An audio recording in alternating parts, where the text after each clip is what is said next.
నమస్తే టీవీ1 8:30 బులెటిన్ కి స్వాగతం నేను హరిత వివాదాస్పద వ్యాఖ్యలు చేసిన మజ్లిస్ ఎమ్మెల్యే అక్బరుద్దీన్ ను పోలీసులు అరెస్ట్ చేశారు గాంధీ ఆసుపత్రిలో వైద్య పరీక్షలు పూర్తయిన అనంతరం ఆయన్ని అదుపులోకి తీసుకున్నారు దీంతో అక్కడ ఉద్రిక్త పరిస్థితి ఏర్పడింది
అక్బరుద్దీన్ వివాదాస్పద వ్యాఖ్యల వ్యవహారం మరో మలుపు తీసుకుంది తెలంగాణ రాష్ట్రాన్ని అడ్డుకునేందుకే మజ్లిస్ ఈ హైడ్రామాకు తెరతీసిందన్న ఆరోపణలు తెరపైకి వస్తున్నాయి నాటకం ఆడుతున్నది ఓవైసీ బ్రదర్స్ అయితే ఆడిస్తున్నది మాత్రం వైఎస్ జగన్ అంటూ ఇప్పటికే టీఆర్ఎస్ దుమ్మెత్తిపోసింది బీజేపీ కూడా అక్బర్ వ్యాఖ్యల వెనుక ఆంతర్యం తెలంగాణను అడ్డుకోవడమే అనే అభిప్రాయానికి వస్తోంది ప్రతిజ్ఞ చేసినట్లుగానే కాంగ్రెస్ పార్టీకి గుడ్ బై చెప్పాక ఎంఐఎం పార్టీ నేతలు ప్రజల్లోకి వెళ్లారు రాష్ట్ర వ్యాప్తంగా బహిరంగ సభలకు ప్రణాళికలను సిద్ధం చేసుకున్నారు ఇందులో భాగంగానే ఓవైసీ బ్రదర్స్ ఆదిలాబాద్ నిజామాబాద్ జిల్లాలో సభలు నిర్వహించారు ఈ సభలోనే అక్బరుద్దీన్ చేసిన వ్యాఖ్యలు ఇప్పుడు వివాదాస్పదమై కేసుల దాకా వెళ్లాయి అక్బర్ వ్యాఖ్యలు మత విద్వేషాలు రెచ్చగొట్టే విధంగా ఉన్నాయంటూ హిందూ సంఘాలతో పాటు అన్ని రాజకీయ పార్టీలు ఆగ్రహం వ్యక్తం చేస్తున్నాయి చాలా చోట్ల మజ్లిస్ కు వ్యతిరేకంగా ధర్నాలు రాస్తారోకాలు జరుగుతున్నాయి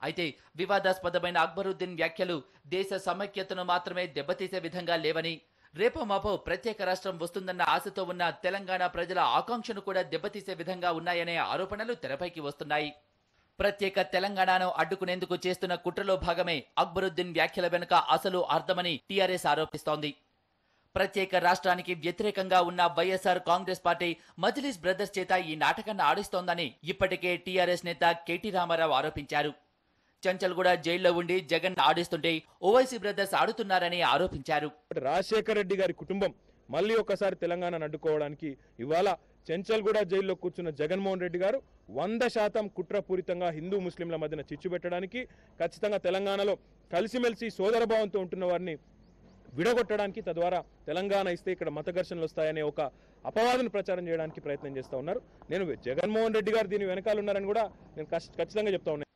టీఆర్ఎస్ కు గొంతు కలుపుతూ తాజాగా బీజేపీ కూడా ఇదే పల్లవి అందుకుంది ఎంఐఎం ఎమ్మెల్యే అక్బరుద్దీన్ ఓవైసీ వ్యాఖ్యల వెనుక ప్రత్యేక రాష్ట్రాన్ని అడ్డుకోవాలనే కుట్ర ఉందని ఆ పార్టీ నిజామాబాద్ ఎమ్మెల్యే ఎండాల లక్ష్మీనారాయణ ఆరోపించారు తెలంగాణలో మత ఘర్షణలు సృష్టించి ప్రత్యేక రాష్ట్రాన్ని అడ్డుకునేందుకు అక్బర్ ఇలాంటి వ్యాఖ్యలు చేశారని ఆరోపించారు ఆయన రాజ్యాంగ స్ఫూర్తికి విరుద్ధంగా ప్రవర్తించిన అక్బరుద్దీన్ పై కిరణ్ కుమార్ రెడ్డి సర్కారు చర్యలు తీసుకోకపోవటానికి కారణాలేంటని ప్రశ్నిస్తున్నారు ఒకవైపు తెలంగాణ ఉద్యమం ఉధృతంగా జరుగుతూ ఉంటే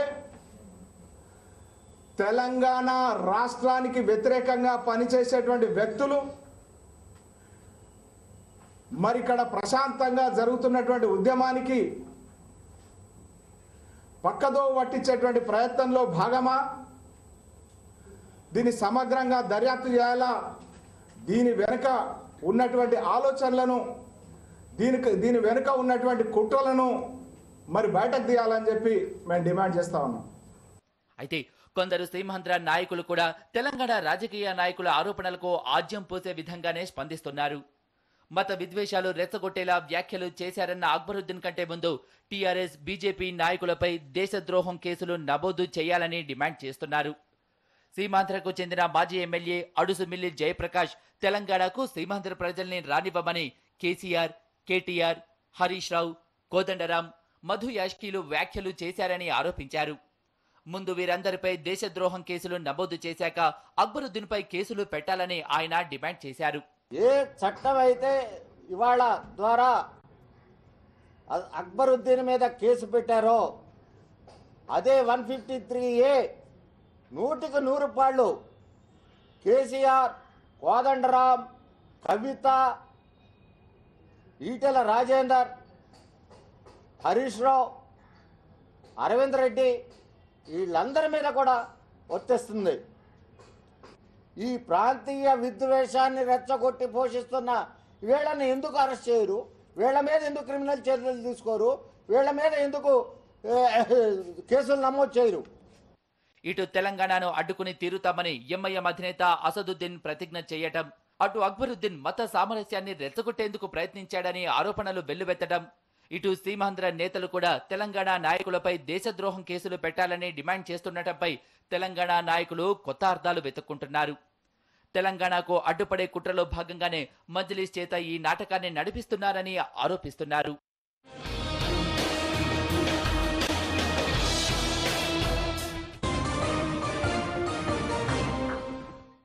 ప్రతిష్టాత్మక ఐఐటీలో భారీగా ఫీజులు పెరుగుతున్నాయి. ప్రస్తుతం ఏడాదికి 50,000 రూపాయలున్న ఫీజును ఒకేసారి 90,000కు పెంచేశారు. ఐఐటీ డైరెక్టర్లతో పాటు ఎంపవర్ టాస్క్ ఫోర్స్ ఫీజుల పెంపుపై చేస్తున్న ప్రతిపాదనకు పల్లంరాజు అధ్యక్షతన జరిగిన 46వ ఐఐటీ కౌన్సిల్ సమావేశం ఆమోద ముద్ర వేసింది. 2020 నాటికి పీహెచ్డీ పట్టాల సంఖ్యను కూడా 10,000కు పెంచాలని నిర్ణయించినట్టు మంత్రి చెప్పారు. ఐఐటీస్ ఒక ప్రత్యేకమైన ఇన్స్టిట్యూషన్స్, దీన్ని ఇంకా స్ట్రెంగ్థెన్ చేయాలి, ఇన్నోవేషన్ తరఫు వాళ్ళని మళ్లించాలి. అయితే ఇంక్యుబేషన్ సెంటర్స్ స్ట్రెంగ్థెన్ చేయాలి, ఇండస్ట్రీ లింకేజెస్ స్ట్రెంగ్థెన్ చేయాలి, రీసెర్చ్ ఫండింగ్ ని స్ట్రెంగ్థెన్ చేయాలి. ఇటువంటి నిర్ణయాలు చేయడం జరిగింది. అంతేకాకుండా మిగతా institutions, technical institutions, national institute of technologies తో లింకేజెస్ కూడా స్ట్రెంగ్థెన్ చేసుకోవాలి. ఇవన్నీ కూడా నిర్ణయాలు తీసుకోవడం జరిగింది ఈనాడు. అంతేకాకుండా ఈ ఐఐటీస్ లో ఈనాడు ప్రతి స్టూడెంట్ కి కూడా యాన్యువల్ గా ఫీజు 50,000 రూపాయలు ఉంది. అది 90,000 రూపాయలకి పెంచడం జరిగింది. ఇప్పుడు ప్రస్తుతం ఉన్న విధానంలో ఎస్సీ స్టూడెంట్స్ కి ఫ్రీగా ఉంటుంది ఐఐటీస్ లో. అంతేకాకుండా 4.5 లక్షల కంటే తక్కువ ఆదాయం ఉన్న కుటుంబాల్లో ఆ కేటగిరీకి చెందిన విద్యార్థులు 25% వాళ్ళ ఫీజు కూడా స్కాలర్షిప్స్ ద్వారా ఐఐటీస్ ఫండ్ చేయడం జరుగుతుంది.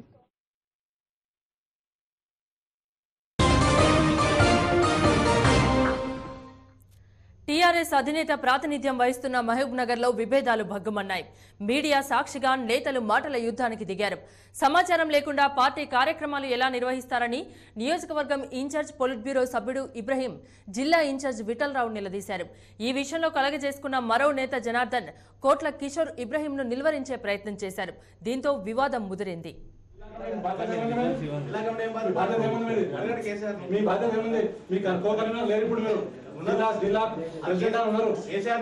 నేను చెప్తున్నా కదా, మీకు తెలియదు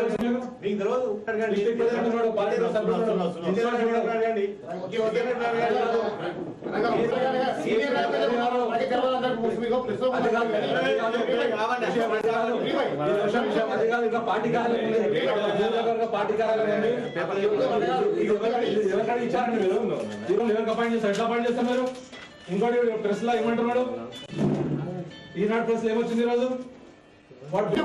ముఖం చూసి అర్థంలో పోయి ఇంత కష్టపడి నాకు తెలుసు. ఏం కష్టపడి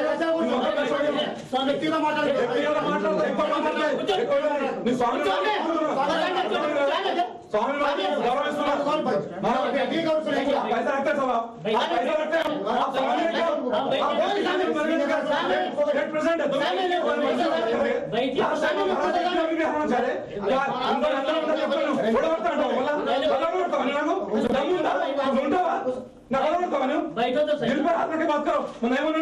మళ్ళీ ఎవడబడతా? ఇప్పుడు కొన్నావు లేదా? ఎట్లా ఎవడబడతావు?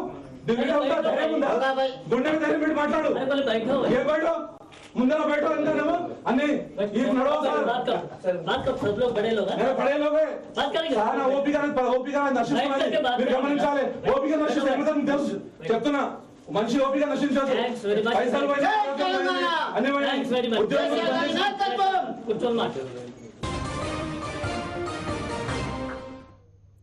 పరిటాల శ్రీరామ్ ముందస్తు బెయిల్ పిటిషన్పై విచారణను అనంతపురం జిల్లా కోర్టు రేపటికి వాయిదా వేసింది.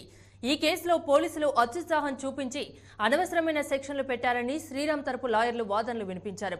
కాంగ్రెస్ నేత కామిరెడ్డిపల్లి సుధాకర్ రెడ్డిని హత్య చేయడానికి కుట్ర పన్నారన్న అభియోగంపై పరిటాల శ్రీరామ్తో సహా 15 మందిపై ధర్మవరం పిఎస్లో కేసు నమోదైంది.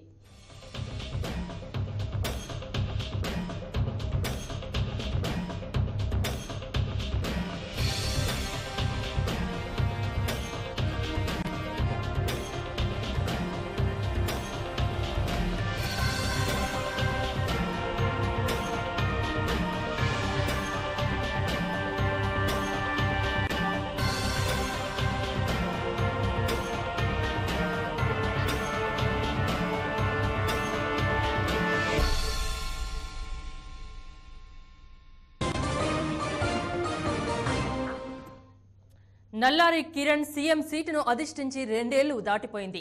పార్టీలో అసమ్మతిని కంట్రోల్ చేయడం దగ్గర నుంచి పరిపాలన వరకు ఈ 2 ఏళ్లలో కిరణ్ పై చాలా విమర్శలు వచ్చాయి. కానీ ఒక్క అవినీతి విషయంలో మాత్రం మిస్టర్ క్లీన్ గా ఉండడంలో సీఎం చాలా వరకు విజయం సాధించారు. ఇప్పుడు టీడీపీ అధినేత చంద్రబాబు కిరణ్ క్లీన్ ఇమేజ్ ను టార్గెట్ చేస్తూ అవినీతి బాంబు విసిరారు.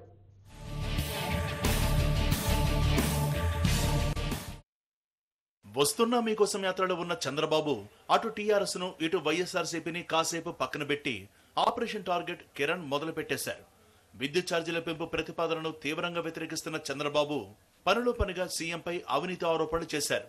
బొగ్గు స్కామ్ లో సీఎం 400 కోట్ల రూపాయలు నొక్కేశారన్నారు. తన ఆరోపణలకు మరింత బలం చేకూర్చే ప్రయత్నం కూడా చేశారు. సీఎం స్కామ్ గురించి పీసీసీ చీఫ్ బొత్స సత్యనారాయణ ఏకంగా సోనియా గాంధీకే ఫిర్యాదు చేశారని బాబు చెప్పుకొచ్చారు.